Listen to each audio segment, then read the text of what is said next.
Lunch. You are looking live. Live at lunch. Live at lunch with Ott and Hanny on 104.5 ESPN, Baton Rouge. What the hell's going on out here? Now, here's Jimmy Ott and Charles Hannegriff.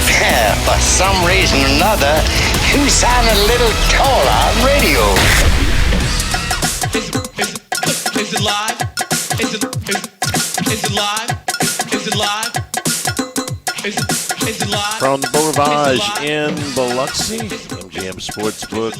Welcome to the Monday edition of Live at Lunch, 104.5 ESPN Baton Rouge. Charles Hannegriff, Jimmy Ott, Jordan Kitchens back in the studio. Brian Kelly at 11:40. His weekly press conference as the LSU Tigers get ready for a massive game with Alabama on Saturday, and game day coming to town. So that's gonna dominate most of our week. But the big breaking news this morning coming out of New Orleans. Jimmy, how are you? Good, Charlie. How about you? We had a great weekend here.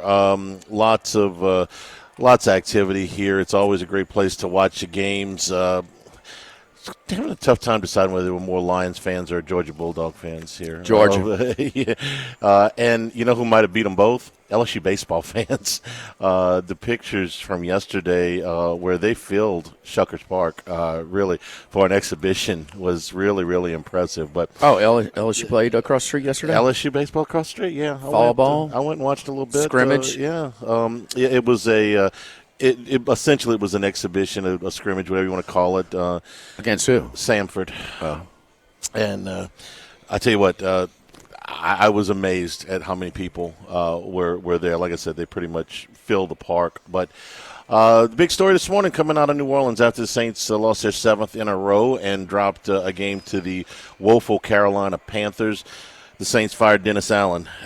His tenure with the Saints ends at 18-25, right about 2.5 seasons in charge there. Allen just could never quite get anything going here that looked like it was headed in the right direction. And despite the really surprising start to the season when they won the first 2 games in convincing fashion, the Saints had been getting progressively worse. And the fan anger and apathy, a lot of it was directed at Allen. Ton of injuries to this team, but I think you and I have made our feelings on this pretty clear. We didn't think that Dennis Allen was was going to be able to take the Saints in the right direction long term. Dennis Allen was lucky to have another year. Yes. I mean, let's face it, okay? And so this is, whether they fire him now or at the end of the season, what's it matter? I mean, who's the interim coach doesn't matter. The deal is, are you going to allow Mickey Loomis to hire another coach? Yeah. And because he is, whatever coach you get in, this job is not as attractive as it should be because of Mickey Loomis and some of the decisions and, the salary cap jail that they put themselves in.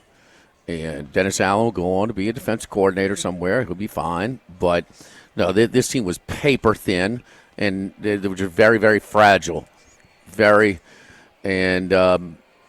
when they started having the lines, I mean, we sat right here when McCoy went down. I said, man, this is I hate to be doom and gloom, but this is going to be really, really tough. I mean, all of a sudden, the Derek Carr goes from lighting the place up to, they can barely get a first down. It just is what it is. And we knew that going in, and we just got a little excited because They put it up there for 2 weeks. They were up. And had McCoy not gotten hurt and some others, but that's a lot of ifs and wouldas and couldas in the NFL where injuries are a part of the game, especially with now 17-game season. So, I mean, I just want to see with Loomis. I mean, what are they going to do with Loomis? So here's the deal with Loomis. And they're in this position because of Mickey Loomis, a lot more than Dennis Allen. Whether it be, the salary cap issues where they have continuously pushed voidable years in contract. They are so far that they had to extend Alvin Kamara's contract a couple of weeks ago just so they can get a little bit of a break on next year's cap because they were $81 million over, now they're $62 million over. The constant they don't have Kamara's contract to pay when he's past his prime. He'll be 31 at the last year of that contract. The constant not valuing draft choices the way they need so they can build a young nucleus. They had no third-round pick or fourth-round pick in this past year's draft, and that's just the latest in a long example. Loomis's role with the franchise in the future is complicated. I want to get the facts of this straight, because when we put this out on Twitter yesterday, I was like, listen, I would, if they fired Dennis Allen, that's fine, but until Loomis goes and they change their philosophy, which was risky and aggressive and a little bit over-aggressive when they had a Hall of Fame quarterback and a potential Hall of Fame coach, much less when they don't, is absolutely ridiculous now and is not employed by any other team in the National Football League. I got a decent amount of pushback. Dennis Allen's not getting another head coaching job. That's obvious. No. Mickey Loomis is a part of the succession plan and I hate talking about it like this, but it's necessary, upon Gail Benson's passing. The NFL requires you to have a succession plan in case, your owner dies unexpectedly. They don't want rudderless ships. So when Gail Benson put this succession plan together 3 years ago, I heard all this yesterday. So you can't get rid of him. He's in the will. Okay, here's exactly what happened, okay? Mickey Loomis is not the executor of Gail Benson's will. Dennis Laucha is. Now, if something were to happen to Laucha, he is one of two, along with Greg Bensel, assistants to the executor, which means that if something happens to Laucha between now and then Loomis would be able to step in.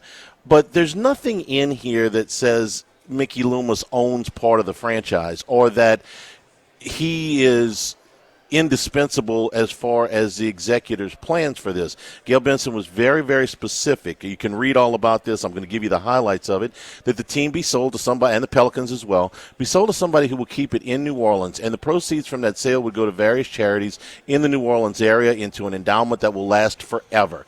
And it's an unbelievable gift, and that's great. Mickey Loomis is a valued member of the organization by her, but he is not indispensable. Okay, he is not unfireable. He is not the heir apparent to the franchise when she dies. Okay, now will she do that? I have no idea. I wish she would. Loomis is 68. If he wanted to retire at this point, okay. I don't know if she will fire him. A lot of people believe that she would never fire him. Could he be reassigned? Could you bring somebody else in? Possibly. But as long as he's going to run this organization with the plan that they have run here for the last 10, 12 years, I don't think that there's a path out of it. No, I don't. No argument. No. No, he gained more autonomy when Peyton stepped aside. He did. Absolutely. And so, we can't kill him solely for what they were doing when Peyton was there, because we know who the strongest voice was. Yeah. And the most powerful voice there. But he gained a lot when Peyton moved on, and it's just he's the reason. And as long as Loomis is there, I'm sorry, it's kind of like the Cowboys and Jerry Jones doing the GM. You stuck. Yeah. You stuck, bro. And Snyder and man, in business, and Miss Gale is beloved, and she is responsible for flipping Benson's legacy. Yeah. That's black and white, okay? But sometimes you have to make tough decisions in big business, and you got to move on, because with Loomis is built, it narrows your field of candidates who will be interested in this job. It's one of 32 jobs. It's tough to get. There's going to be some interest. I get it. But, would a Belichick want to go in there where he came from, where they just stacked away draft picks? He's going to go where they just they throw away draft picks like they're garbage. Yeah. Belichick needs 26 wins to pass Shula, okay, which is 3 seasons probably. He's in 3 good seasons, okay? You can't just go anywhere. I would think when I think about Belichick, to me is not even a candidate. If he gets back in, Charlie wanted the Falcons job last year. He did. It's impossible. No, I'm not saying it's impossible. I'm saying I would be surprised if he were interested, given the current status of the Saints. I think he could do better. But I thought he could do better last year, and he didn't. So maybe I'm wrong. Maybe I'm The Falcons said he didn't make a top 3. Yeah, I mean, this is how crazy some of these organizations are operating. If I were him and I were chasing Shula, I would want to look to a team that I thought had a lot of talent and was underachieving a little bit from the coach. Tell me I'm not describing the Philadelphia Eagles, okay?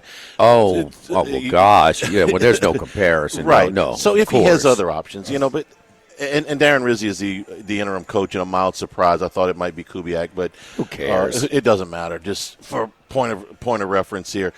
But I posted this yesterday. I said, you want to fire Dennis Allen? That's fine.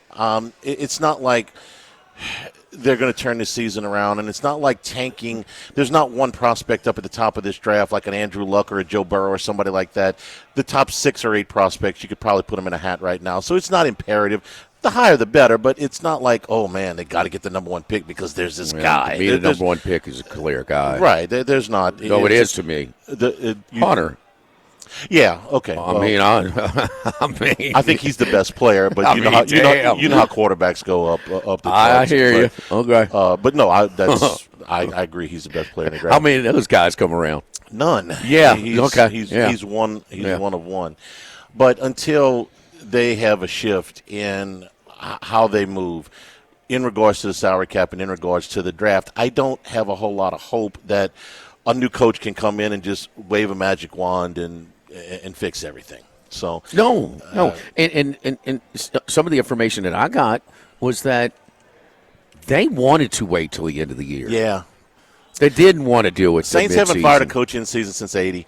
They haven't done it under the Benson regime. They didn't want to do this. Everybody liked Dennis Allen in that organization. He's a nice guy, There's a lot of nice guys, nice people I don't want coaching my team. I understand. I agree with you 100%. Yeah. I'm telling you why you get that information because it's the true. Chumminess, and this is succeed. Compromising how the organization is run. It's how chummy and how intertwined everybody is, and that's why you've got legitimate concern. And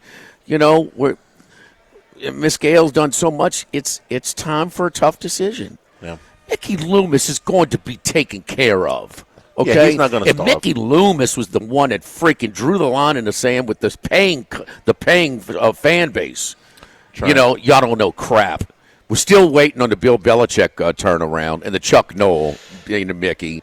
I mean, just the arrogance. His arrogance makes it a lot easier. Oh, no, you got to go, dude. Yes. You got to go. Here's your severance, your retirement package, you're part of the will, whatever you want. Give him an emeritus position. Whatever. Whatever, dude. You're going to be taken care of, but you got to move on.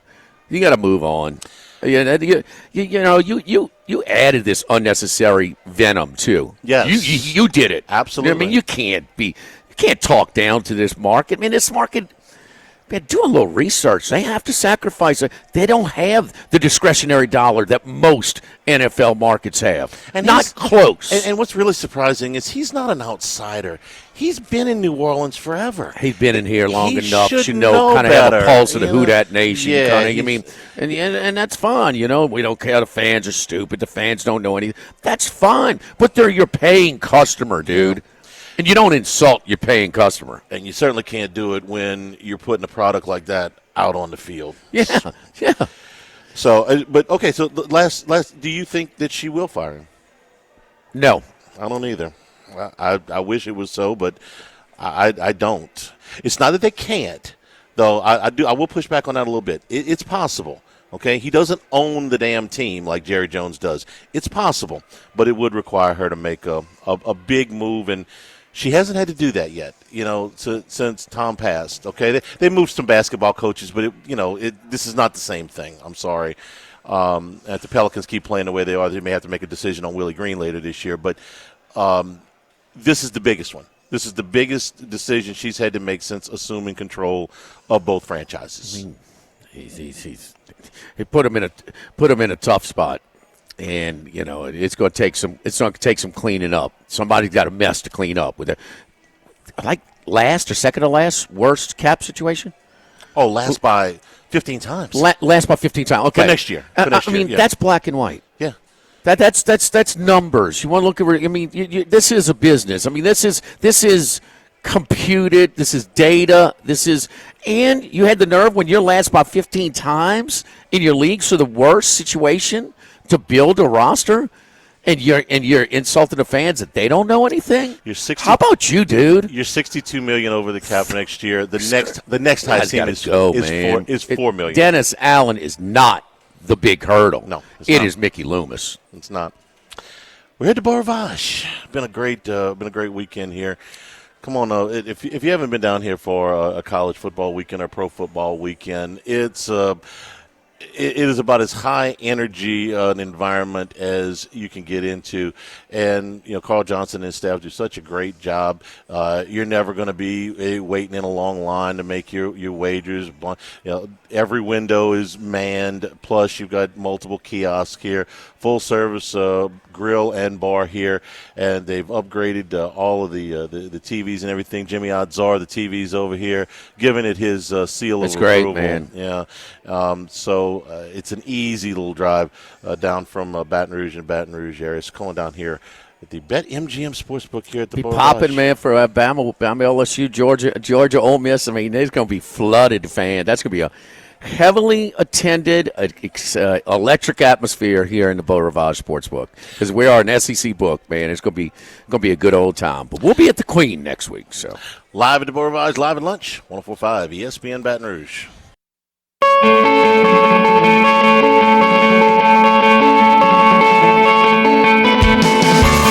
Live at lunch with Ott and Hanny from the Beau Rivage on 104.5 ESPN Baton Rouge. You can always get the show on demand, NewLouisianaSports.net, 104.5 ESPN.com. Huge games in college football this weekend. In the Big Ten, the Ohio State absolutely had to have one.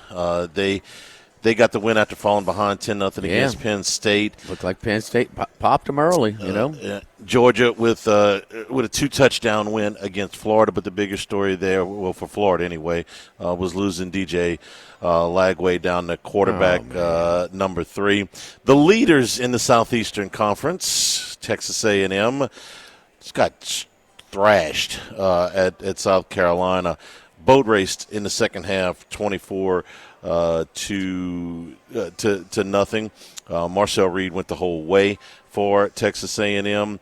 Had limited success on the ground, nothing compared to what he'd had in some of the games earlier this year. But Lenore Sellers, the other quarterback, had a heck of a night. Both he looked like the Sellers that LSU saw earlier. Caught him on the wrong day, huh? I guess. Inconsistent quarterback in this play in this league. It's unbelievable. You don't know what. I mean, he played great. Well, you gave a really good indicator on which quarterbacks are going to play the best, whichever one's in the home stadium. It's a big deal. That's it's an NBA playoff angle. Your role players will play better at home. Your role players are guys you don't count on game in and game out. But it's just this is the thing. I know things were different, but like you kind of knew what you get in game to game with Alan Risher. You kind of knew what you were getting game to game from Herb Tyler. Kind of knew what you were getting game to game from Tommy Hodson. I mean, it doesn't matter how they were just more consistent play. I mean, if you had your limitations, you had your limitations. I mean, like the South Carolina quarterback. I mean, he's looked really bad. I remember the 2-point conversion he threw in the stands in Tuscaloosa. Excuse me. Come on, man. I mean, like some really, really poor stuff. And, sometimes they look like $1 million. I mean, did LSU catch the wrong quarterback in Texas A&M? I mean, that guy's not going to be a consistent quarterback for you. He was that night, but everybody's like, oh, sure, he's going to start that guy. Oh, really? Well, you going to go back to Wegman? I mean, I thought he would run. I thought he would run better in this game against South Carolina. The one quarterback though, he's not inconsistent, but I think he's probably got more influence over how this race is going to end up in the Southeastern Conference than anybody else, and that's Carson Beck. He's not inconsistent. He's just been flat out bad over the last 4 weeks. For the last 5 games, he's thrown multiple interceptions, and you look at him and you go, wow. 3 more interceptions in this game against Florida. Now, they're winning anyway, okay? He goes to Texas and he throws 3 interceptions, and they still win. They're still really good. There's still a ton of talent there. But, man, he has been a mess. Well, how does Kirby and his staff call 40 passing plays when he's like this? Also a very good question.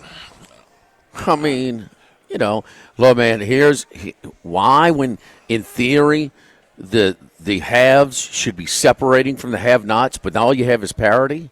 Carson Beck is the poster child. Why? With all the distractions. He's got the Lamborghini. He's dating a Cavender girl. He's out and about, and he's posting. He's more worried about posting on social media than he is, maybe, getting in the film room. I mean, he is caught up on all of the distractions that can be. You already be MOC. You could ride a bicycle, dude. You'd be MOC. You don't need a Lamborghini. He's starting quarterback at Georgia. Yeah, I mean, come on. I mean, so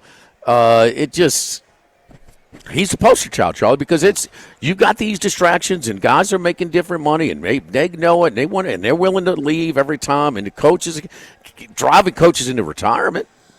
I mean, he is the guy. He is regressed, and he's a lot of these inconsistent quarterbacks.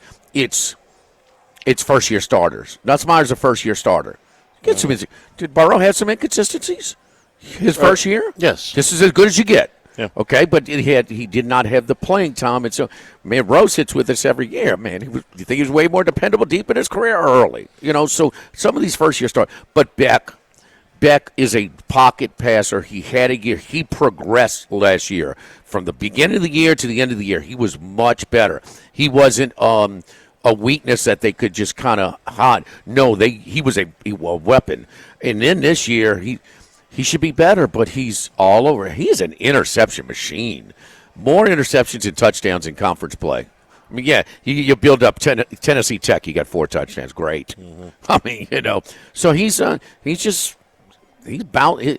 is not focused in on what he's doing. What he's doing is, you're costing yourself money.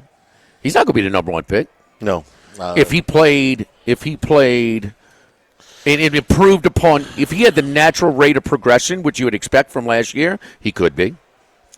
And he just doesn't protect the ball. And you know what's really surprising about him? By his own admission, when he was up for the starting quarterback job when Stetson Bennett got it the first time, okay? He was very heralded recruit. He's 6'4". He looks, the part and all that. And he said, you know what? I just didn't apply. I thought it was just going to be handed to me. I mean, I'm paraphrasing, but this was his own admission. He says, and you know what? I've learned from that. I won't make that mistake again. You wonder if that's just lip service. The home field is the absolute biggest reason that I wake up this morning confident in LSU the last month of the season, Jimmy. If you could, you could. Well, put Florida. If the one road game you got, you're now looking at a third-string quarterback. Yes, and it is a big drop-off. Yeah, so it's a big drop-off, and Billy Napier gets run this year. He's got a lot of responsibility. This year, he got a lot of bad luck too. Yeah, he is. Yeah. It's not all bad. This team, this locker room has been held together. They're on their way to really having a shot. That was a 50-50 game. Who was going to win that game in Jacksonville between Florida and Georgia? And all he had to have was one. We agreed on that. But he ain't getting any with this guy. And I know you throw in there maybe a week of practice and reps. He'll give – no. And, man, some of the young players that have been brought up mid-season have really just made them so much better up front. They got pushed around by Miami. Miami can't stop anybody, Charlie. They could not move the ball against Miami. They can't stop anybody right now in that opener. But he's done a good coaching job this year. The coaching. Yeah, yes, his recruiting is in the dumper. Nobody thinks he's going to be back. That's scheduled. Nobody gave him a chance. And so you hurt yourself. I mean, that. What you gonna do? You think that you hire a coach tomorrow? He's going to be able to get you a good recruiting class this year? No, it's done. But I'm trying to be fair. We have fun. Some ball Billy, blah blah blah, whatever. And he did some dumb things. He has a poor game. He's coached his behind off this year. But in that locker room and on the field, they have been way more competitive than we thought. If after the Miami game, what did you think their record was going to be? You could see 4-8. 3-9, 4-8. Yeah. 4-8 tops. Yeah. And they've done 3-9. They've done better than that. Now they're going to have to limp home with this quarterback. I mean, God bless. Not only do they have this quarterback, but they got a murderous schedule. But if I'm LSU, I'm like, okay, this is kind of breaking for you a little bit here. Nobody's running away with this thing. A&M, just same as everybody else, they couldn't handle the first place pressure. You got a month of football left. You got 3 of your 4 games at home where Brian Kelly's only lost 1 time, and the 1 road game you got, you're looking at a third-string quarterback. It's set up for you. A&M got a little run in them? Well, it's almost like you had. They don't have any history. No. I mean, they got all the resources, so they should be. I mean, who's got better facilities than them? Nobody. Probably nobody. Yeah. No. They got we got an op center. It's pretty damn nice. They got 2. Yeah. I mean, what they got going for them. I thought they had a clunker in them. I love South Carolina here. They get the clunker. Me too. Out, We're both in the same letdown spot. Yeah. They get the clunker out of the way. They get a rental win this week, and then they go to Auburn, who can't get out of their own way right now. So they've got a chance to regroup and put themselves. They're in fine position. They're okay. It's still going to come down to whether or not they can beat Texas, and that may just be to get in the SEC championship game. That may not. They could maybe lose to Texas and still get in the playoff at 10-2. Oh, I think 10-2 SEC teams are getting in. Yeah, I do. We think every 10-2 team would get in. I think a 10-2 Penn State gets in. Yeah, I do. 1 more loss. Yeah, I think they do. I think they do. Those 10-2 teams, with the possible exception of Missouri, we thought all had enough schedule to get them there. Ohio State, had they lost another one, I still think. Told you that letdown spot was coming for Indiana, huh? The first 7 minutes. If you weren't taking them seriously before, you better take them seriously. I mean, now. 7 minutes, down 10-0. 43 ripped in the game. I wish that Ohio State game was in Bloomington. I know. They can play with them, though, Charlie. They can. Come on, they've proven that to us by now. Yeah, we got 14.5 over Big Blue, defending national champions. If you just put them in a generic uniform, okay, just a plain white uniform, you can't tell the difference between them and Penn State. How is Texas ahead of them? Yeah. How is Texas ahead of them? That is a damn shame. Put them in a generic uniform with no symbol on the side of the helmet, and it's impossible to tell a difference between them and some of the top 10 teams in the country. Look at strength of schedule so far. I'm curious with Indiana and Texas. Up don't forget our friends over here at Legacy Title, Chad Reynolds, Legacy Title, for all of your real estate closings, 296-0060. Full-service title company servicing all of South Louisiana. Fast, friendly, professional service is what you get when you dial 296-0060. Our great team at Legacy Title, Ashley Donald, Mariana Haynes, Adrian Galata, Michael Platt, buying, building, refinancing, nobody chooses but you. Choose Chad Reynolds in Legacy Title. Live at the Beau Rivage, live at lunch, 104.5 ESPN Baton Rouge. Live at lunch. Pierre Port Store and the Thibodeau Store. If you're looking for hardware but a whole lot more, I can get you to either one of these facilities. For instance, you go down to the Thibodeau Store, not only can you get all your home improvement supplies, but if you're going fishing, they have got a huge selection of fishing gear. So if you're going down to the coast fishing, you're looking for a new grill, big selection of grill.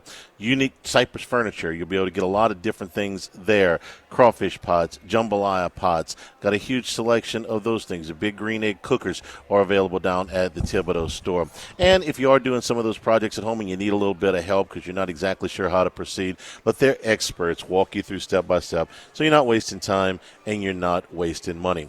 Need delivery? Go to ThibodeauStore.com. They can help you there. And if it's lumber, it's coming out of the Pierre Port Store, you can have it delivered from there. Pierre Port Store, they just celebrated 113 years of doing business, 113-year anniversary a couple of Saturdays ago, so you know they are dependable. So go to 900 St. Patrick Highway in Thibodaux, and online it's ThibodeauStore.com.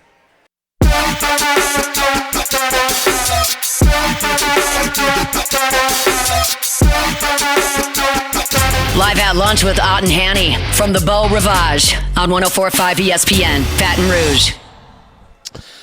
It's good that we check these things. Indiana has had, over the last month, wins over teams that are all on a slide.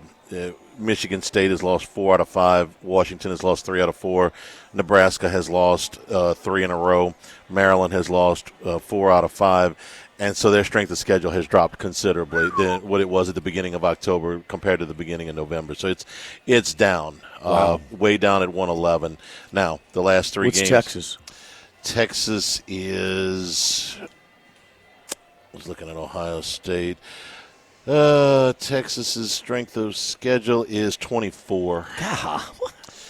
I mean, Georgia. Georgia helps you. I mean, God. Georgia helps you an awful lot there. All of these teams. Vandy keeps winning.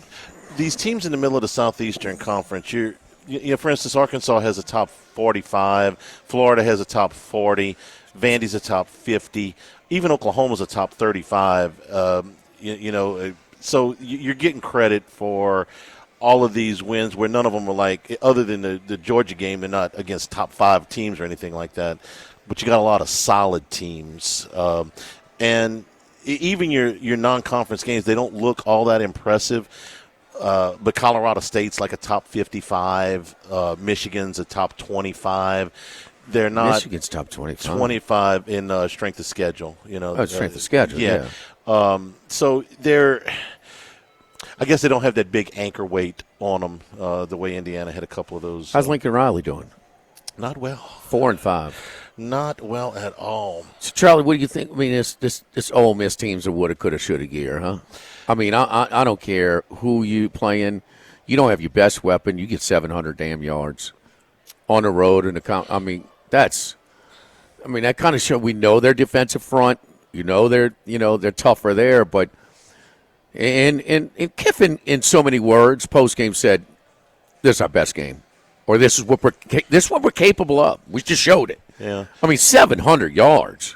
I keep waiting for Arkansas to realize that Daquan Wright's in the ball game because this gigantic man, he's like 6'5", 250. It seemed like he was wide open the whole day, right in the middle of the field. Number 8, he's this huge target, and he ended up having a monster day, but he wasn't. Is the Arkansas quarterback not like that too? I mean, you get a few. Milroe is the one and we know his style of play. I mean, he's a runner. They're trying to make an adequate passer. He's going to have inconsistent play.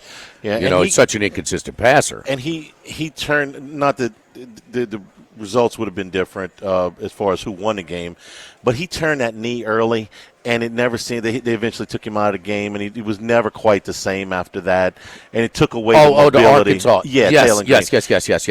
Yeah, you take away his mobility. Right. Yeah, his confidence in his legs, and that makes it real. But that's, Charlie, he don't play defense. No, he doesn't. 700 yards. Well, Jordan Watkins, I imagine, is going to be SEC Offensive Player of the Week. He only had 250 yards and 5 touchdowns. They're going to kick themselves forever. What's their record now? They're 7-2. 8 games before. How many receptions he had? 17. You don't have to look it up. I didn't know that. Yeah. He goes for 254. Oof. How many 40 days? Maybe 5. No, my bad. That's they're going to kick themselves forever. The 2 games that they lost, they should have won, and one of them was in Tiger Stadium. Well, LSU. Let's face it, though, LSU in that building can be competitive. Yeah. They had it. They should have built a lead. LSU gets hot late, and you just see if LSU can come back or not. But there should have been a cushion there for Ole Miss. Right. The Kentucky thing is on them. That's it. Look in the mirror. Dumb, immature, take for granted, no respect for your opponent. And look, they look like crap most of the year. We thought we still think they're going 1-7 in the league, but they're capable of hanging around. They were right there with Tennessee. That game was tied late, man. It was tied real late. And Kiffin knew it. Sometimes as a coach, he knew it. Boy, we sat there and watched him go into those really nothing halftime interviews, going to the locker room where they don't want to be there. He let you know. He knew exactly how many extra possessions they gave him. Huh? And it was the deciding factor in the game with those 3 possessions plus the 4th down call that Stoops made, the 63-yard pass on 4th and 4, I believe it was, and that set up the game. Yeah, well, when touchdown. you keep a team one play away, then you get the one play. There you go. I mean, I'm really tempted. I know it's a recency bias and everything, but I'm sitting there looking at Ole Miss catching points this weekend against Georgia at home, and go, I don't see how. I just do not see how these. Georgia's I could as see public a team as there is. Georgia's branding, Charlie, the Yeah. perception, and Georgia. I mean, listen, no, I understand. I don't think that's I think that is a 50-50 game. If anything, I'll favor the Rebels. Give me the home team. Give me the home team. And the home team is playing better. Give me the home team in Baton Rouge. Now, look, it's not Tiger Stadium, but it's still, it could be Williams-Brice, huh? Mm-hmm. Yeah. Huh? I mean, it's close to that. This will be the biggest game there since when in Oxford? Well, I mean, the damn Egg Bowl is pretty damn big every other year. Okay, minus that. Game day went there the year LSU went there. But I don't remember. That's when Katy Perry had her corn dogs. Yeah, she was funny. Yeah. I'm trying to think of another one. One of the Hugh Freeze game when they beat 2003 Saban. LSU Ole Miss game. They're going to go on. They're 7-0, looking to go undefeated, or 6-0 at the time. What about when Freeze beat Saban? I forgot. I don't Bo remember. Wallace game. I don't remember what year that was. Bo's 14 or 15, something Bo like that. Bo and Machine Gun Kelly. Yeah, Kelly beat him in Tuscaloosa. Right. So that would 13 or 14, maybe since then. That was a monster game for them. Yeah, it's gonna be lit. Yeah, it's gonna be great. It's gonna be great. And they're not a regular visitor. To Oxford. Right. So to have that this much on the line, and it's a massive one. I'm sticking with the home teams, man. Ole Miss. Do they have any chance of getting Harris back? I hadn't heard anything on him this morning. All the coaches do their press conference, or just about all of them. I think Kiffin meets about the same time Kelly does, so maybe he'll say something today.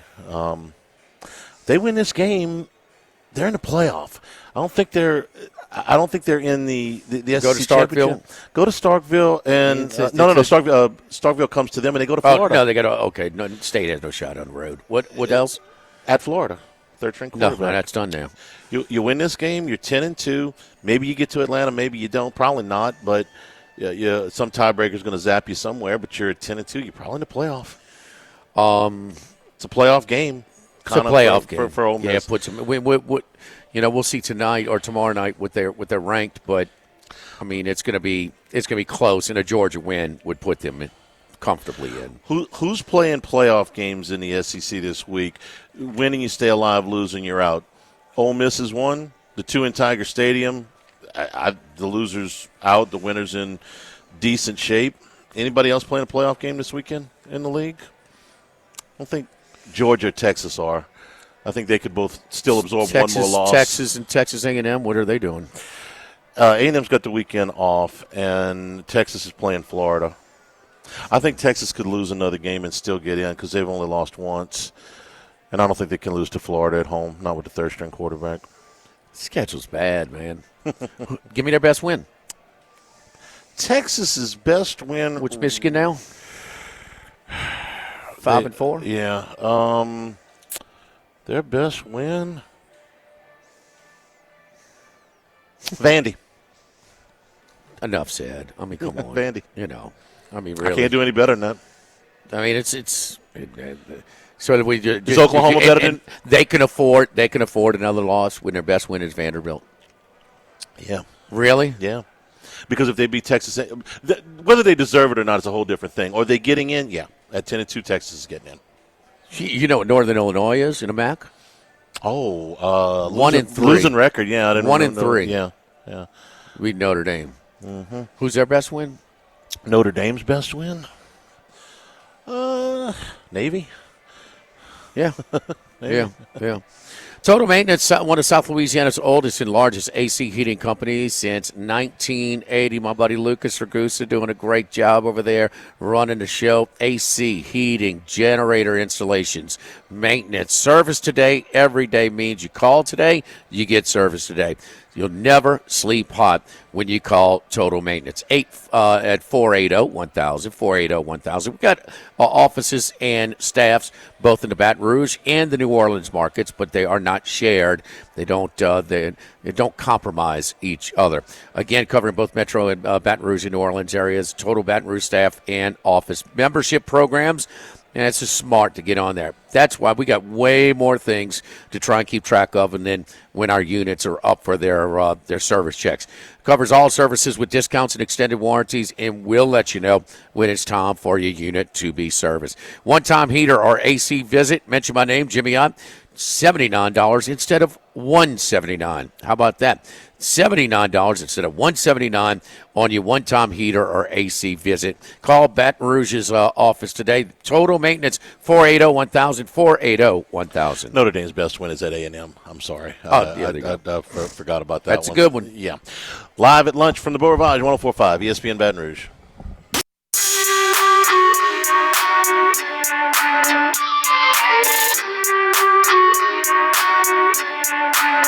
Live at lunch with Ott and Hanny from the Beau Rivage on 104.5 ESPN, Baton Rouge. Top story of the day, Saints fired Dennis Allen after their 7th loss in a row. Gail Benson putting out a statement, says Dennis has been a part of our organization for many years, highly regarded within the NFL, extremely loyal and professional, and most importantly, an excellent football coach. That makes this day very tough for me and the organization. He'll always be considered in the highest regard by everyone in our organization.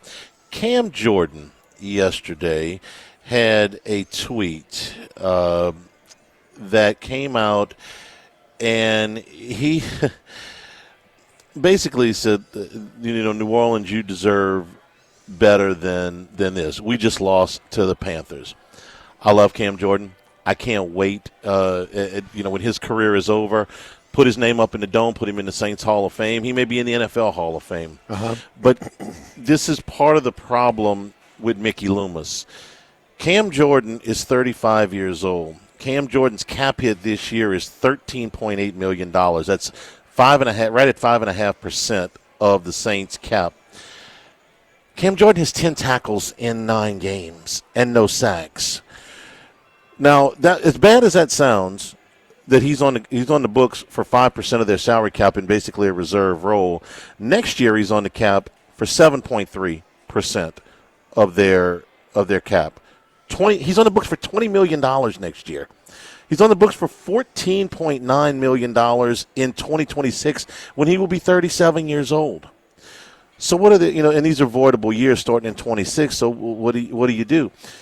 I don't think that Cam Jordan's still going to be playing for the Saints in 2026, but he's going to be on the books for 5% of your salary cap, and it may end up being more than that, because what are the Saints going to have to do? They're going to have to borrow from these coming years and kick them into the future so that you've got enough room. Well, the cap goes up every year. Yeah, it does, but the amount of and this is just one example. I don't want to talk bad about Cam Jordan. I love Cam Jordan.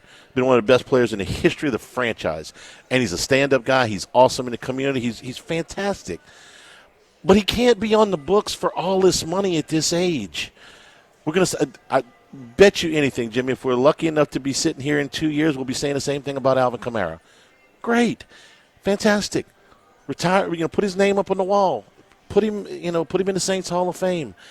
But he's going to be on the books at 31 years old as a running back, and that's why we're as adamant as we are about Mickey Loomis has to be replaced, because he's apparently not going to change his philosophy any. And as long as that is up there at the top of this thing, I don't know that. Look, they had to fire Dennis Allen. I get it. I would have waited till the end of the year, but whatever. Until you fix the other underlying problem, I think you're just spinning your wheels. Anyway, 11:40, Brian Kelly press conference. Worst. Dennis Allen was one of the worst. Yeah, coach in the league. Mickey Loomis, his moves have been the worst in the league. Allen ain't the problem. Let me know when it's. Yeah, the last Gail big kid he said had was anything 17. about anybody else? No. Mickey Loomis going to hire the next coach? Come on, Miss Gail. Make a tough decision. Hour number 2 straight ahead. The Beau Rivage 104.5 ESPN Baton Rouge.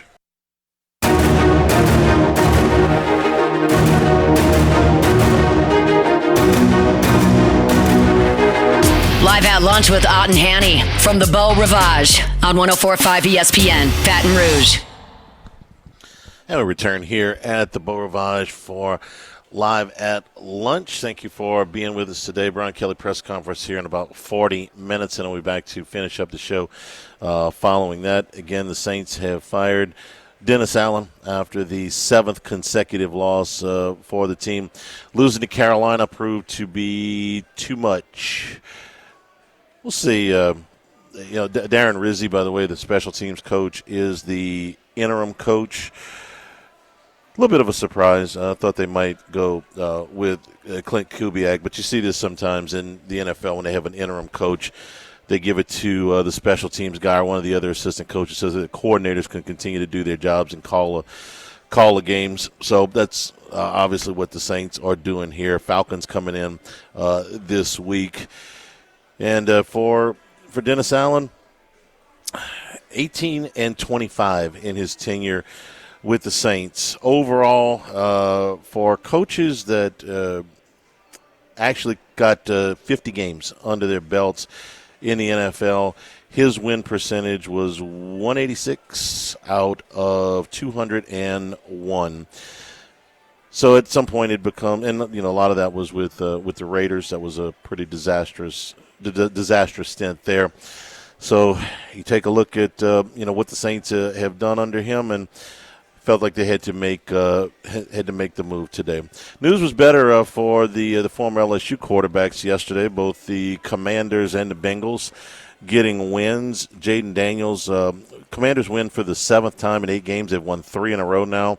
They held off the Giants yesterday, 27-22. Daniels threw for 209 yards, 2 touchdowns, no interceptions. He ran for another 35 yards, and he maintains the number 5 spot in the MVP odds, though his odds did go from 10-1 to 8-1, so he made up a little bit of ground. Josh Allen, who's a monster season going, and certainly yesterday in that game against the Dolphins, 3 touchdown passes. They went on a 61-yard field goal at the gun.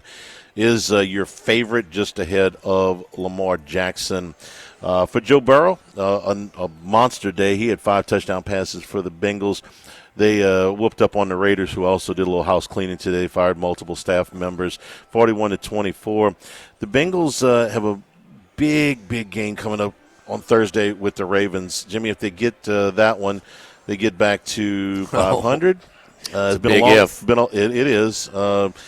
Been a long way back for them, and they've got 4 wins on the season: Panthers, Giants, Browns, Raiders. Not exactly a murderer's row, but Burrow his numbers are as good as just about anybody's, and he's just a couple of spots back. I think he's 8th in the MVP balance. 7th here at the Beau Rivage. Okay, behind Hurts. He's having a monster season.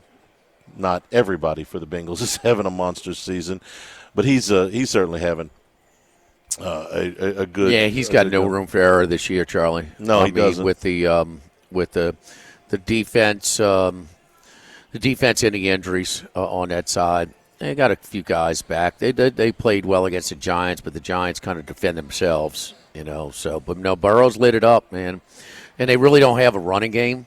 They got a couple third down backs now. They let Mixon go. I mean, Mixon's one of the top backs in the league. I'll be honest with you. I thought he was winding down because he was a heavy usage back. No, he's having a monster year. Monster year. Not anytime soon. So he's. Who's the top backs in the league right now? The top back in the league to me is Derrick Henry. Maybe because of Boy, his conditioning is just. Yeah, he's the guy I would least want to tackle right now. But Mixon's having a great year. Mixon be right behind him. Can I put Saquon Barkley there? Yes. But I mean, but Mixon's having a great year. Mixon's is having just as good of a year as Barkley to me. No argument. He's, like I said, I thought he was aging a little bit. No, he's had a fantastic year. So those three, I would say, would be right at the right at the top. Burrow, 7.5 yards attempt this year, 20-4 TD to interception ratio. The 7.5 is it's what he had 2 years ago. He had an 8.9 his second year, the Super Bowl year. 34 touchdowns, but 14 interceptions. He's protecting the ball better. I know you don't. I know you probably don't have the number in front of you, but what is he in games where T. Higgins plays? I think yesterday was the first game that they won that Higgins didn't play in. The rest of them, if I know which ones he's his high actually was the Baltimore. Baltimore's secondary has been vulnerable this year, but his only double-digit yards per attempt day was against Baltimore this year. Yeah, but no,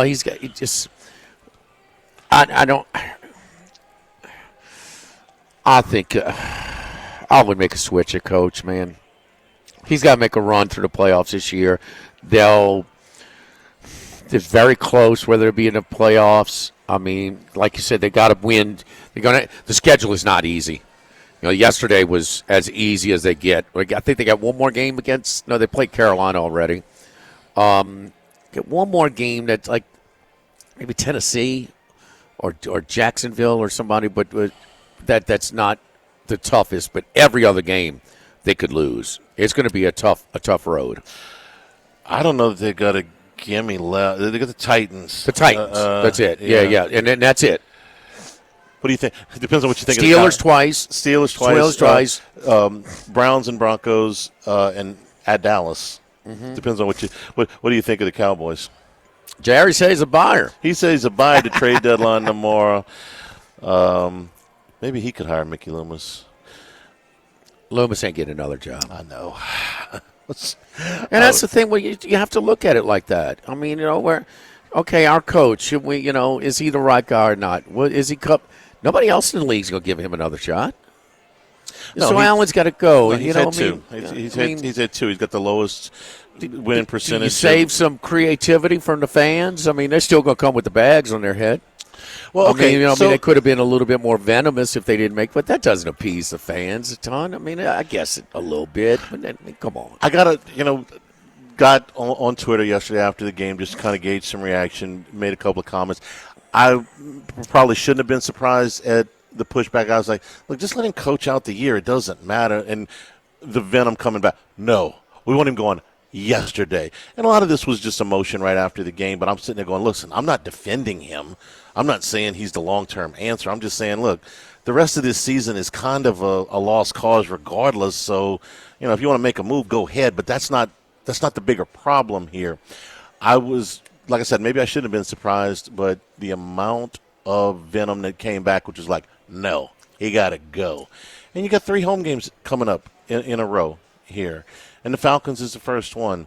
So maybe they come with a little bit more optimism. It doesn't matter to me. Yeah. I don't think that they go anywhere. But if it makes you feel better, fine. But you got to talk about some of the bigger problems in the offseason. Lions best team in football? Yeah.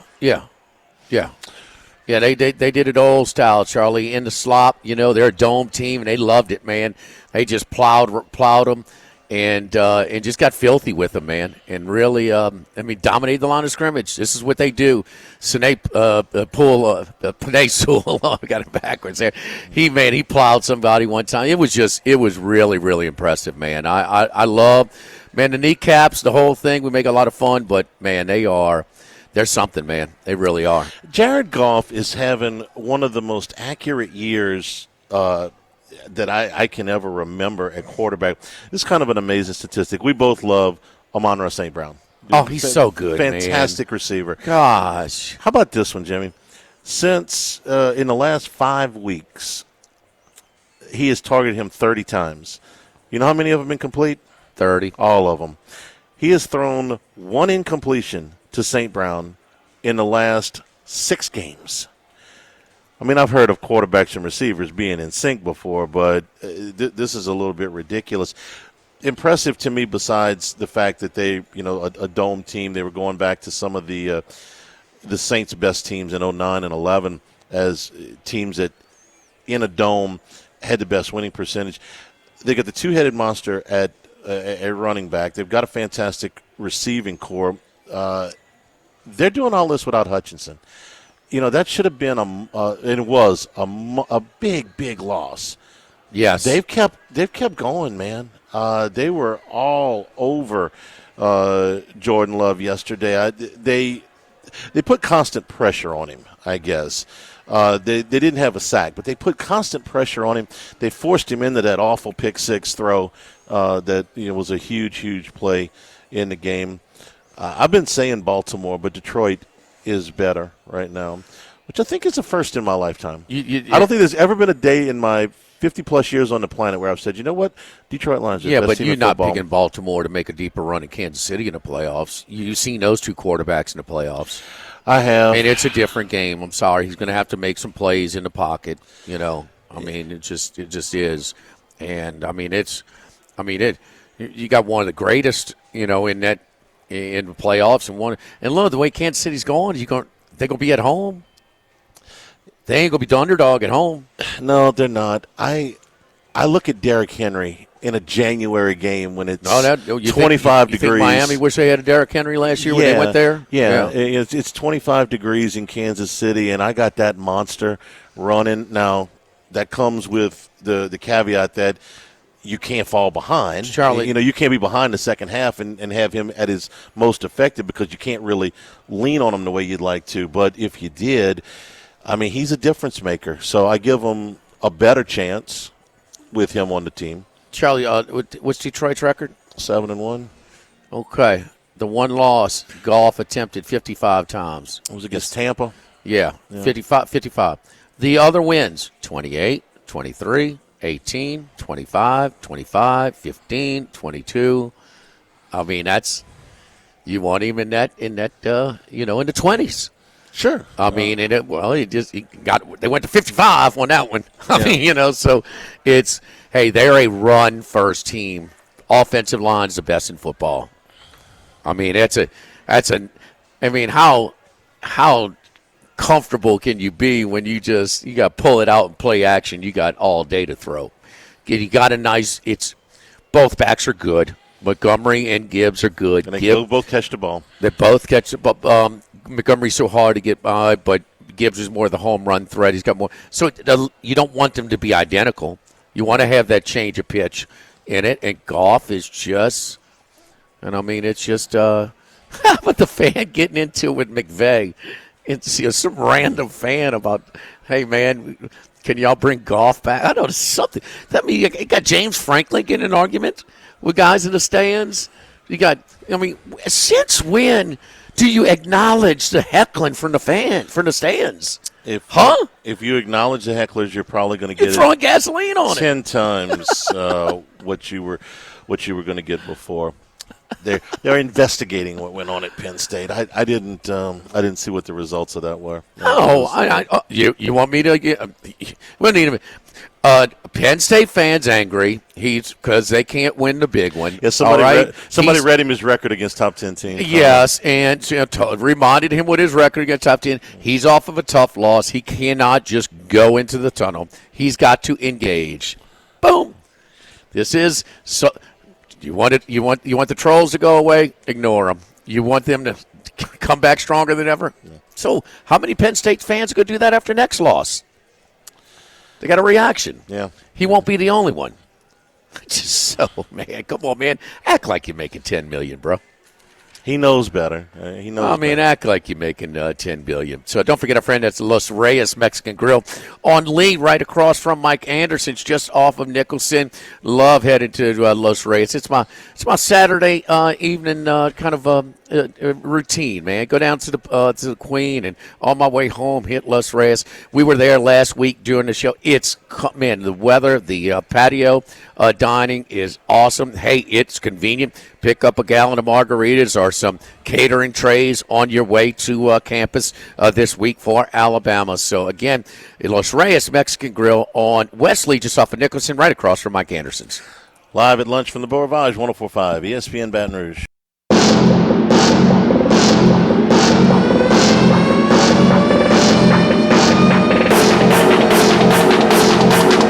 Jimmy, Charlie, and Troy. Three best buddies sitting around talking sports bets. Let's welcome in Troy Macker from Bet Rivers.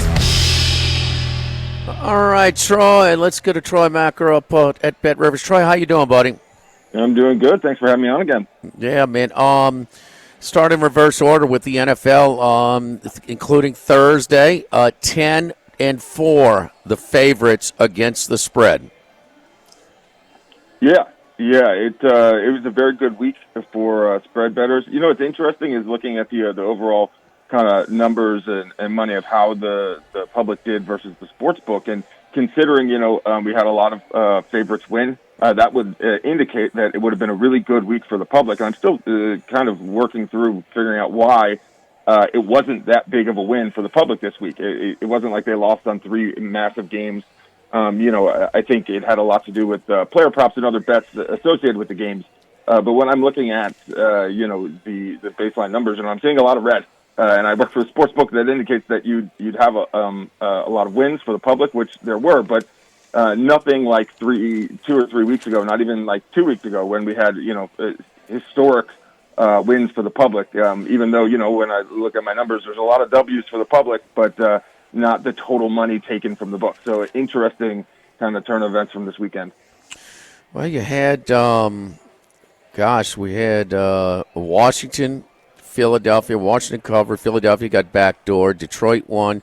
Saints were up there. So, Carolina. And I know we're here down at in Biloxi at the Beau Rivage, but in that Saints country. And, well, there's a lot of people that threw the Saints on in to that money line parlay. Was that as impactful on the national scene? Yes, it was. Saints money line was the sixth most popular ticket, and really they're the only team in there of the top five tickets that is not a good team. The Eagles money line, Ravens money line, Bills money line, Bengals and Vikings money line. The Bengals are finally coming to form, but all those other teams have been proven through the first 8 weeks, and we're playing weaker opponents. The Saints were thrown in there at number 6, due in large part to who they were playing, even though they obviously lost 6 in a row. Now, in hindsight, their coach has been fired. So that was a total fade against the Panthers, especially in Bryce Young's second start, but first start since week 1.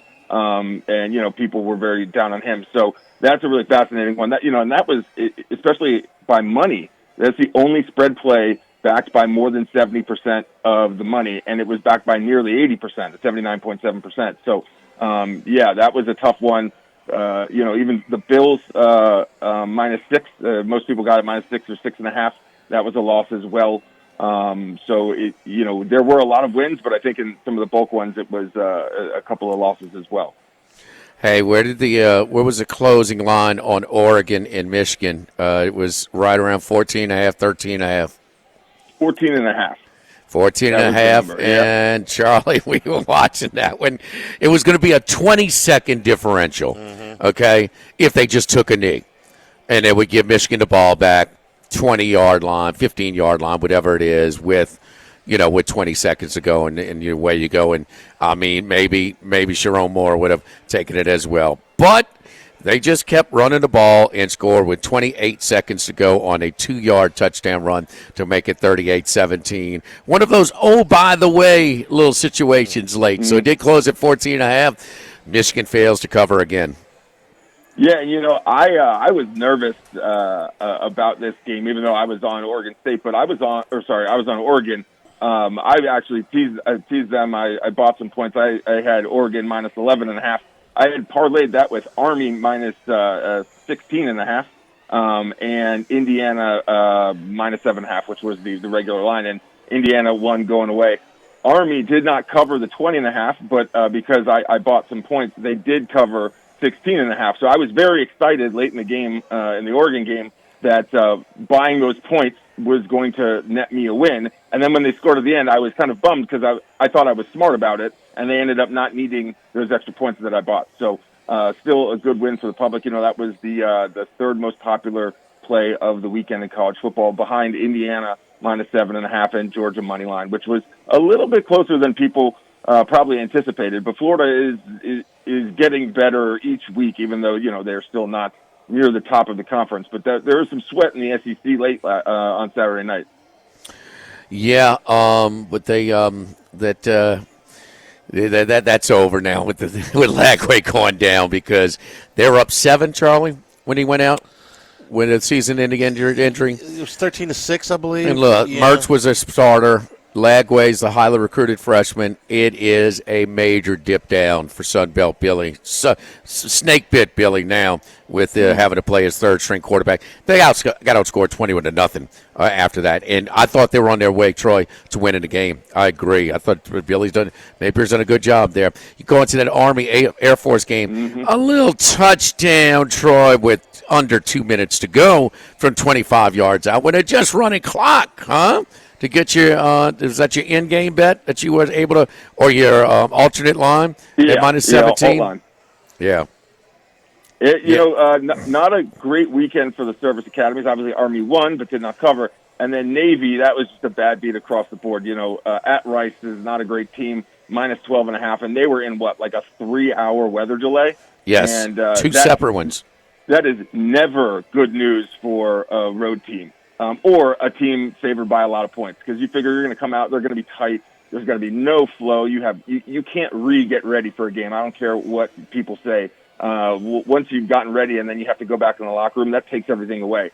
I would have loved to have been able to cash out and take whatever money I could on Navy even before the game got started and they got down 7-0 early. So not a great result there. The interesting one that I was a little hesitant on, at least where the public was coming from this, but I understand why. It was Vandy +7 at Auburn, and Auburn is under all sorts of stress. They can't hold on to the football. Vandy is one of those terrible teams, but has been very good this year, and the public has been backing them obviously ever since the Alabama win.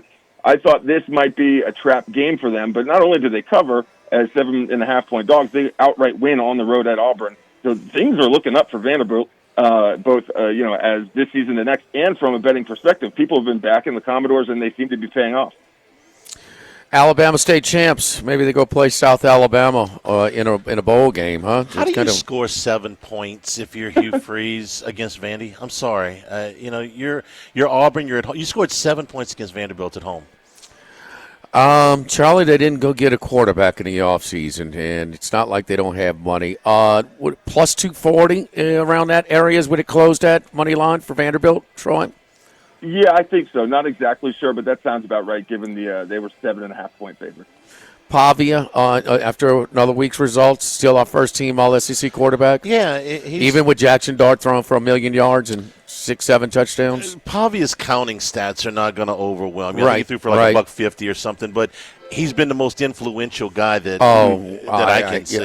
Yes, yeah. Now, is he going to get it with the counting stats? I don't know. How many quarterbacks have we seen in Kiffin at Ole Miss be productive and put up numbers? Yeah. All of them. Right. How many quarterbacks we've seen push Vanderbilt to competitive status and actually getting some wins? None. Jake Cutler. What? Whit Taylor. Whit Taylor back in the day. But, Troy, the 80% Club on Saturday kind of rung them up a little bit. 5-2. Mississippi State, Central Florida. Central Florida finally shows up when we get off of them. Indiana, they were, man, I told you, Troy, about that letdown spot for 7 minutes. They were flat, okay? Then they ripped them off 43-0. Oregon covers at the end, and Colorado State, too. The losers in the club was K-State, Willie Fritz. His win total, they go over with a straight-up win against Kansas State, and then South Alabama loses a game as well. But 5-2 for the 80% Club. The public plays against the spread at Bet Rivers. Yeah, and if you look at that now post game, and that includes obviously live betting as well, which definitely impacts the percentages. There are only 6 teams backed by at least 80% of the tickets. After the fact, so this includes a lot of alt lines and live betting, and they actually only went 2 and 4. Kansas State -13, that was a loss. Houston has been faded by the public for the last 3 weeks heavily, and that needs to stop because Houston is doing nothing but proving bettors wrong. I need to stop betting against Houston at all costs. Same with Virginia Tech. I refuse to bet on them ever again. Vandy +7.5. That was a win. Colorado State -2. That was a win. But then Navy, Army, and Nebraska all above 80% of the tickets. Those were losses.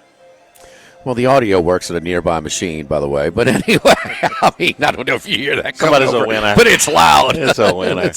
Hey, we're watching a little Juju Watkins. So, they were a 10-point favorite against Ole Miss as college basketball starts today. We're getting ready for the big ones, and it's a great doubleheader in the Southeastern Conference. In same old. Yep, Alabama and LSU playing for big stakes. And a little bit different there here. The best program in the conference, best program in the country. As of late, the Georgia Bulldogs going to a tricky spot against a team that's just trying to get over that hump. That little engine that could in Oxford, Mississippi. What are we looking at the numbers early on for Ole Miss and Georgia and LSU and Alabama? Road favorites in this one. A little bit of a surprise. Yeah, a little bit. Georgia is being bet very heavily in terms of money so far. Not a ton of tickets, but the last few weeks, people have been heavily on Georgia. Even though that is a team that I would live bet because they tend to get down early. They've gotten down early in a couple of games recently, and then you look at the final scores and it's different. But you could probably late first quarter get them even on the money line at a far better number than you would pregame. And especially in a road environment like Ole Miss, that would be one thing I'm monitoring. As we get close to game time and then live bet in the first quarter. So that is an interesting one. People were heavily betting on Ole Miss earlier in the season. They were a strong play, but they had 1 or 2 losses, and so I expect Georgia, even if this line is going to be pretty tight, I expect there to be heavy money and strong money on Georgia to get it done. Okay, so maybe that line will push up to 3. It's at 2.5 right now, and at Bet Rivers in Alabama is 3 on the road against LSU. But it might go back the other way. No. Bama's more public, Charlie. This just I'd probably take it under there, 58.5. I honestly haven't been impressed with Alabama. Certainly LSU can score points, but that just seems like a lot of points for a game that's going to be tight, I think. With a lot of changing of the ball, I think they're going to go back and forth. I don't think there's going to be a ton of points in this game. I don't hate that. LSU's an improved defense. No question about that. Yeah. So, yeah, I don't hate that. I would tend to look at that as well. Follow Troy on Twitter at Troy Macker. That's MACHIR. Troy, thank you, buddy. We'll talk to you on Friday. See where all the public action is. Thanks, guys. Have a good one. All right. Don't forget our friends, Charlie, over here at Beau Rivage. Again, we'll be back in 2 weeks for the weekend. What a time we had for Breeders' Cup weekend, huh? Yes, you can bet the main tracks. Del Mar, Gulfstream, Churchill right now. Am I forgetting one? I know I am. Aqueduct Belmont. Yeah. So all of those are available over here to bet here at Beau Rivage. And it was fun, man. We had a lot of ticket count, and they had them on a big screen on Friday, and they had them on enough screens. And then the British Cup Classic, they put on the main screen with the sound. How about Colucci? It's Colucci. Colucci time, baby. Yeah. Sierra Leone. Very good stuff from Colucci there as well. Don't forget our friends at MR Property Group, buying, selling, or investing. My friends and LSU alums, Miriam Del Rio and Remy Curry, big LSU sports fans, get ready for the Bama LSU game this week. It makes for a more pleasant experience to partner up with someone with common interests that you have. So, hey, we get it here at MR Property Group. We're here to serve you, being client-centric, not forcing our preferences or tastes onto you when you really don't want that, but or even not ready for it. But when you do need some questions asked, and some questions answered, and we understand that there are no dumb questions in this process. It is a major a deal that you're going through. So we're great negotiating for the sellers. Our track record of getting maximum price is there. We can get you that price you're looking at, or maybe the conditions, or some different I don't know, just different different budgets to go in there with as well. As a buyer, we can help you out as well. Either end of it, MR Property Group with Keller Williams Red Stick Partners in Baton Rouge, 230-4242, 230-4242. Live at the Beau Rivage, live at lunch, 104.5 ESPN Baton Rouge.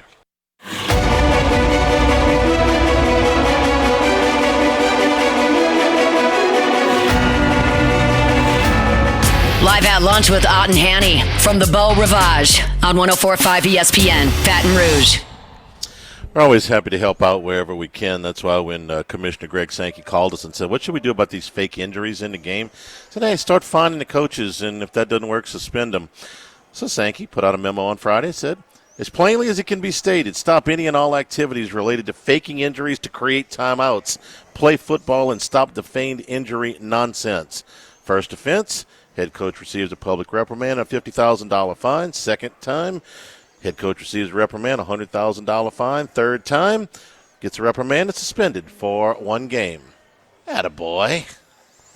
Yeah, are they picking up what's happened in the past? No. No. You get a pass on that, but if you do it again, $50,000. You get a reprimand. $50,000 first time, $100,000 second time, and a suspension the third time. So, which is very close to what we said on the show. I'm tongue in cheek, of course, with Sankey calling us, obviously, but that's almost exactly what we outlined. This is what leadership does. Yes, I would think I wish it was a little bit harsh. I wish I'm sorry, but Ole Miss got to get your multiple times. That's your warning. Yeah. Okay. Yeah. This is a won't good hit step. you with 50,000 the first time, but no, you consider with all those that you've done. No, Kiffin's there should be a warning in place already. That's my only, splitting hairs there. But and I would have also fined the school so the ADs put a little more pressure on them. But this is a great step. Good job, Commish. Sing to the Brian Kelly press conference. We're back on the other side here at the Beau Rivage, the BetMGM Sportsbook in Biloxi. Live at lunch, 104.5 ESPN 104.5. Rivage on 104.5 ESPN, Baton Rouge. And we return here at the Beau Rivage. Thank you for being with us here on this Monday afternoon. Brian Kelly addressing the media. And, Jimmy, we got our checklist, right, for big games. What are our checklist? Big-time opponent, games at night, weather. Mm-hmm. And, we don't get a lot of hurricanes in November, but here it is. And this is not something we thought we'd have to deal with, but that tropical depression right now, 18, and I'm not going to try to play weatherman, I'm just going to give you the basics here, is supposed to be right off the Louisiana coastline on Saturday morning right now with the National Hurricane Center saying a tropical storm. So add that to your checklist for the weekend. We're going to have to monitor this storm all week, but could definitely be in play for Saturday. The rest of it, Garrett Dellinger, tightrope surgery. He is out for this game. They're hoping to get him back for Florida, which has been named a 2:30 kickoff at the Swamp in a week from Saturday. C.J. Daniels further along, much better. Kelly says that Daniels can help us in this game, so he's ready to go, at least in a partial role for sure. Maybe more. Paul Mubenga, who took over for Dellinger, going to get the start. Kelly called him a key backup that they're ready to go to in a pivotal role. And he did weigh in on the memo from Greg Sankey, called it very timely on the injuries. Got no place, so we like that. Need to be better with the zone read. And other than that, hope the crowd's loud, makes a difference. And Jalen Milroe was the difference in this game a year ago. Kelly spot on with most of what he said, in my opinion. But I think when they said they kind of more dependable and know what they want to do. that's been the point of contention from the Alabama fans, is that, wait, he's not Michael Penix.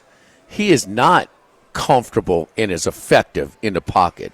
He's a runner first, and you tried to make him an adequate passer. And they did that. Now, that vaulted him last year. But when it was done, the Michigan game, did they trust Milroe throwing the ball? Absolutely not. So he's dangerous. When he's on, he makes those throws. He's hot with the arm. We know he can run. He can light up a team like Georgia. And Georgia might have one of the best defenses. They sure look good defensively in Texas. Other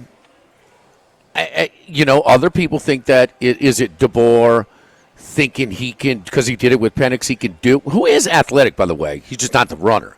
And the injuries may have forced him to be smart about running. But we went through that last year.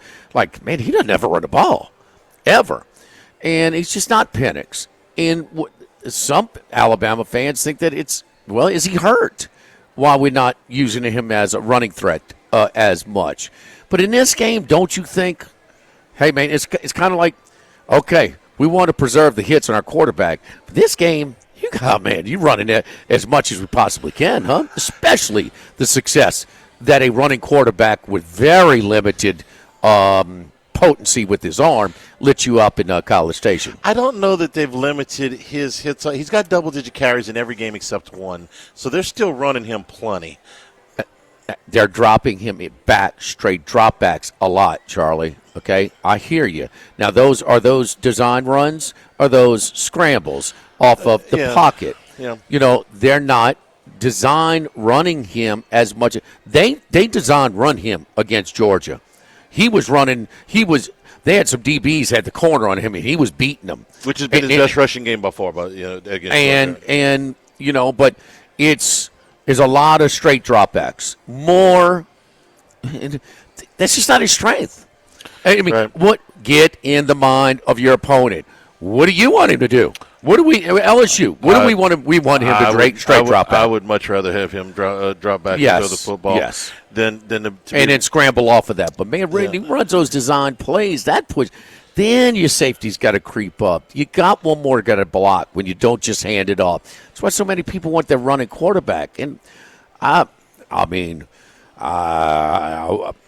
just think that's the right approach for Alabama. Yeah, and the really surprising game to me was Tennessee, because they were ahead well into the third quarter, and so there was no reason to be playing. With you were not behind in that game, but he threw the ball 45 times. That's that ridiculous. Day. Yeah, and come on. I would have bought that if you'd have fallen behind, by 2 scores or something like that. Then maybe you're forced into it. And even at that, you still want him running. Let's stick in the league. 16 quarterbacks. Yeah. Where's his arm rank? Strictly arm. You talking about arm strength or accuracy? No. Effective passer. Middle of the pack? Yeah, I would say somewhere around 8. Yeah, give or take. Okay. How is he as an effective runner? Oh, he's number one. At least in the top 3, yeah. Who's better? Hang on, I'm going through the list. He's the most effective. He's the most feared runner because he got a little strength to him too. He's a track guy. Right. No, I would say that. So that's the known commodity, and he's inconsistent. He's another inconsistent quarterback in this league. This just in, okay. Yes, he's a running quarterback. Taylon Green is a very good runner, but he is not the physical presence that Milroe is. No, he ain't the runner Milroe is. He might even be a little bit straight line faster, but he's not because he's taller, But he's not the physical presence that Milroe is. So what happens in these games where the pass attempts start to really get out of hand? Against Tennessee, it didn't work very well. Against Georgia, it did. Now, against Georgia, he was Superman. I mean, he had 500 yards of total offense against that defense, which is full of athletes. Right. That night, they were great.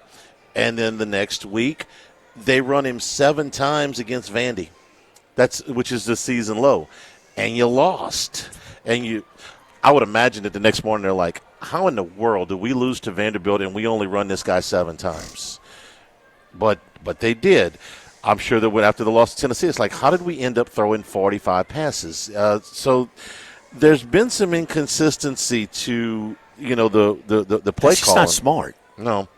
I mean, the last game they were so far out in front, and Missouri, once Cook went out of the game, that game was a foregone conclusion. So they didn't have to do a whole bunch. Oh, Cook could have played the whole game. They weren't going to score. He was hurt. Man. Yeah. So that's not a great defense for Alabama. They had no chance. I almost want to throw that one out because he didn't have to do much. No. I'm not giving no credit. I mean, the 4 games before that were all one-score games. They've won 2 of them and they've lost 2 of them. Georgia, Vandy, South Carolina, Tennessee. Tennessee was one. There was one that hurts too because they had Tennessee. I had Tennessee. Tennessee was hanging on, just trying to hang on, just stay into the game. Alabama couldn't deliver that blow. Oh, imagine that. A team on the road had a chance. Team gets, and look, Nico's inconsistent as anybody in this league. Another inconsistent quarterback. Man, he looked terrible for most of the game. Man, he threw a dime. I mean, in a spot where, man, he didn't have much of a window for the game-winning score for about 50 yards. So it just, and then at the end, it was just ugly. Now that you put, and this is whether it's Hurts, Jackson. Once you put him behind the sticks, well, you know there's no two-dimension of the, and you make him one-dimensional as a passer, then they're cooked. And then it was really ugly. He throws a pick, and no. But you got to use this guy. How many times he run against Georgia? 16, I think it was. He's got to be 15 to 20. Yeah. I mean, I would expect that. But is DeBoer going to force feed? I mean, 45 passes against Tennessee where the game is in the balance. The whole game. 16 for 117 in the Georgia game. He won this game for Alabama last year against LSU. But flat out, he won it. He had 155 yards on the ground and 4 rushing touchdowns, and he threw for another 219 and didn't turn the ball over, average right at just under 10 yards an attempt. He won the game by himself. Matt asked a question. What was his passing numbers last year? He was 15 to 23 for 219, no touchdowns or picks. And LSU's defense was so bad. They were awful. Okay, so bad. Matt asked Kelly the question. I'll let you weigh in on this. He asked him what the differences were with Milroe in that offense as opposed to Milroe in this offense. Kelly said the biggest thing was they were still trying to decide for a lot of last year until they finally settled in on him as a quarterback. But you watched him play probably. No, DeBoer wants to make him Michael Penix. He's not. And I think this is a flawed approach on him. Yeah. To throw him 45 times against Tennessee when he's the top running threat at the position and mediocre with his arm is dumb. It's foolish. And, I mean, he's still an inconsistent quarterback. And, I mean, what do you fear most? Him running that read option, him running, or him? And there were so many runs last year where Saban and that staff's approach was, no, we're going to lean on his strengths. Yeah. What was his top passing number? He's mildly improved as a passer. Well, mildly improved a little bit. Where he scares you is the deep ball. He can put always thrown a good deep ball. He can put some air under it, and 5 of his 15 completions last year against LSU were for 20 yards or more. So, no, he's not going to pick you apart in the intermediate zone. The touch passes he really struggles with. But LSU's safety play has been kind of, at times, has been a little bit shaky. I worry about him running first, but the second thing I worry about is him throwing the ball over your head, because he can do that. And Williams is a phenomenal receiver. Now, we talked a little bit about Williams yesterday, and are you going to just run Zy Alexander with him, or are you going to follow him? Alexander is somewhere in the area of 20 pounds heavier than Williams. If Williams has one thing that, 2 years from now when that kid has put on some weight, he's just going to be the scariest catch you've ever seen in your life. But right now he weighs 175 pounds. So can you get a chuck at the line? And look, everybody tries to do this. He's a great player. You got to get physical with him. I don't know if they'll run Zy with him or not, but that's what I would do. We talked about the receiver at Ohio State. What's the difference? That kid's about 35 pounds heavier than Williams. Williams is slender. Safety still better be aware of, if they see something. Yeah, you have to give help on Alexander him. slip a little bit. You have to give help on him. I mean, Williams is one of those guys where you may look up at the end of this game and he may have 3 catches, but it might be for 120 yards. So pick your poison, though. But you can't have it both ways. No, you can't have those safeties helping creeping up in run support against a running quarterback. But then you can't, and also have them, doubling up on the back end, with Williams. Well, this is going to be is this spy game? This is you gotta have him accounted for. Charlie, the Alabama fans are out of whack. There's no doubt, but on this one they got 45 times against Tennessee. What are you doing? That would have been interesting post games. Like, what? How are you? And we talked about this, and you see Richardson struggles at the next level. How can Milroe be a big time? But look, they've overdrafted on quarterbacks all the time. They're trying to hit that one. Everybody, looks like, isn't it kind of the separation between the good teams and the bad teams? That's quarterback it's not everything, but it is kind of a big deal. It is. It's a quarterback league. Cincinnati's not good really anywhere, minus the receivers. But he's got receivers. Yeah. But, the offensive line is still not good. The defense is not good this year, but Burrow's kind of keeping them in. But they have a losing record to this point. This Milroe is – what is the most they threw him last year? The most attempts he had last year? Last year, the most he had in a game. Like 25? Give me a second. I'll look at it. We were ahead so doggone much last year. 33 in the game against A&M was top of the. Oh, they were down. Yeah. Yeah, they won that game by a touchdown, but they were down for a considerable part of that game. That was top of the mark. He didn't throw it. He didn't throw it more than 27 times outside of that game. Yeah, so you most games about 25. Yeah. On the average. On the SEC play and in Michigan, on the non-SEC games, including in the Michigan game, those 10 games, about 25 a game. Well, the close game against a team with comparable talent, the SEC championship game against Georgia, right? Mm-hmm. He threw it 23 and ran it 14. Mm-hmm. That's probably that's about right. That's my number. Yeah, and the difference was that Georgia held him to 30 yards on the 14 carries. They did a really good job that day. We watched the game right here where we're sitting right now. Yeah, but you're going to have to commit. Mm-hmm. Georgia's defense probably better than they were this year. And yeah, absolutely. Come on. And you got to tackle well. It sounds simple, but you got to tackle well. This guy's capable of breaking a bunch of tackles. You got to tackle well. Yeah. But he's the guy. He's the guy. He's the but if it's windy, it's rainy, it's hurricane on demand, man. We call this in. You say you break out all the stops. We called in a November I don't hurricane. know. I don't know if it helps LSU anyway. They don't have a running game. I was joking, but yeah. You don't mean really? I think Milroe just tuck it and run is more. I don't know if that helps. No, it doesn't. No, LSU's got to travel by air. Yes. Yeah, okay. We're on the same page there. My man, Dana Brown at the law offices of O.C. Brown, your law firm for a lifetime, 343-1111 and ocbrown.com. Dana Brown, he has a team of specialized attorneys that in all areas of law. So never a charge for the initial consultation. That's why you do it. You don't know exactly what you're entitled to. If your rights are being infringed upon, take advantage of that free initial consultation. You can go to the website at ocbrown.com, the offices of ocbrown.com, and it's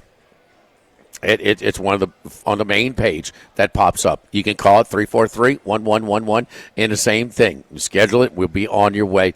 We'll give you an honest opinion. Both Charlie and I have not only used Dana's attorneys for different reasons at different stages of our lives, but we've never hesitated to recommend them to our friends and associates as well.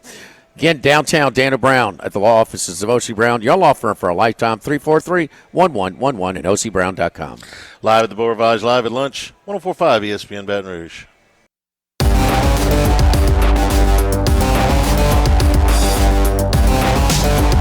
Live at lunch with Ott and Hanny from the Beau Rivage on 104.5 ESPN Baton Rouge. Cowboy quarterback Dak Prescott's hamstring injury is worse than originally expected. He is now going to miss somewhere in the 3 to 5 week range. So we'll see if the Cowboys still want to be buyers. Is that what Jerry Jones said? Missed several weeks. Cooper Rush? Cooper Rush, unless you want to try Trey Lance. I would say Cooper Rush. I thought Cooper Rush did a fine job last year. 2 years ago? He like 4-0, 4-1, something like that. They will play. And didn't he play a game against Philadelphia? One of his starts, maybe his first start was against Philadelphia? Yes, on the road. Yeah. On the road. They won. They split that year. The home team won both. And guess who they play this week? Philadelphia. So he's going to miss Eagles. Prescott's going to miss Eagles, Texans, possibly Commanders in the next 3 weeks. It's obviously hurt. I mean, he hurt it like on a drop-back pass. He felt it. I mean, he's not extending. He's not sprinting. Right. It was you don't see many of those. So I wonder how long he's been playing on it, or is it was very close. Man, that's odd. Odd way to pull your hamstring. Cowboys 3-5 on the season. Trade deadline is tomorrow afternoon. Bucks and Chiefs tonight. Have an opinion? Chiefs. Yeah. Chiefs are a 9-point favorite. Bucks don't. They got to outscore people, and when they're down some weapons, I thought it's bad turnovers against them. This just in. Baker Mayfield he's done some really good things, but he is still not protecting the ball the way he should as a starting quarterback in the league. That has logged as many starts as he has. One of those teams that I thought might make a move at the deadline, their receivers available out there, might have been a little bit more aggressive had the Falcons lost yesterday. The Falcons won. They're 6-3. The Bucks are a game and a half back. Thanks to the staff here at the Beau Rivage for being our Thank host. you, Carl Jig Jack. Love it down here at the Beau. Tomorrow we are at Mike Anderson's, Wesley at Nicholson. Thanks to Jordan Kitchens back in the studio. From all of us here, Holy thank Cross you. Good Tiger. afternoon.